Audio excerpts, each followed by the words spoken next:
Sumqayıt şəhərində qış mövsümünə hazırlıqla bağlı Sumqayıt şəhər İcra Hakimiyyəti başçısının yanında şuranın iclası keçirilib. İclası açan Sumqayıt şəhər İcra Hakimiyyətinin başçısı Zakir Fərəcov gündəlikdə duran məsələlər, qış mövsümünə hazırlıqla bağlı şəhər təsərrüfatında görülən işlər, o cümlədən həllini gözləyən məsələlər barədə ətraflı məlumat verib. Qeyd edib ki, şəhər təsərrüfatının qış mövsümünə hazırlığı, əhalinin istilik, elektrik enerjisi, təbii qaz və içməli su ilə fasiləsiz təmin olunması məqsədi ilə şəhər İcra Hakimiyyəti tərəfindən tədbirlər planı hazırlanıb, bir sıra işlər görülüb. Vurğulanıb ki, son illərdə Sumqayıt şəhərində aparılan geniş miqyaslı abadlıq quruculuq işləri nəticəsində infrastruktur yenilənib, yeni kommunikasiya xətləri çəkilib, enerji təminatında fasiləsizlik təmin olunub. Daha sonra iclasda çıxış edən Sumqayıt şəhər İcra Hakimiyyəti başçısının birinci müavini, Şəhər Fövqəladə Hallar Komissiyasının sədri Teymur Səmədov bildirib ki, şəhərdə fəaliyyət göstərən bütün müəssisələrlə birgə operativ iş qrafiki hazırlanıb. Artıq yaşayış binalarında,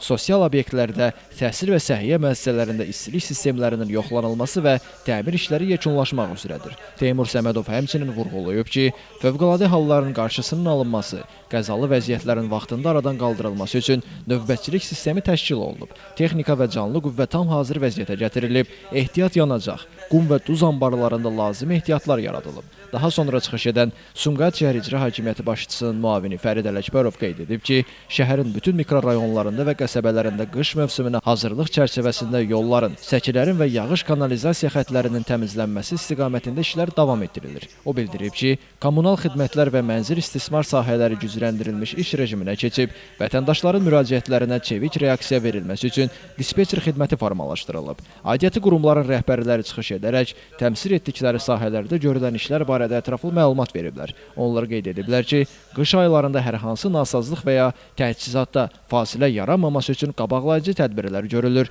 bütün qazanxanalarda sınaq işləri aparılır, transformator məntəqələri və paylayıcı xətlər yenilənir. Sonda şəhər rəhbəri Zakir Fərəcov qışa hazırlığın sürətləndirilməsi, mövcud problemlərin qısa müddətdə aradan qaldırılması və bütün qurumların koordinasiyalı şəkildə fəaliyyət göstərməsi ilə bağlı aidiyyatı şəxslərə tapşırıqlar verib. İclasda həmçinin əhalinin təhlükəsizliyinin təmin olunması, kommunal xidmətlərin fasiləsiz fəaliyyəti və fövqəladə hallara hazırlıqla bağlı qarşıda duran vəzifələr geniş müzakirə edilib. Elvin Qudrətov, Şəmstan Fikrətli, Elbrus İsmailov, Bugün informasiya proqramı üçün.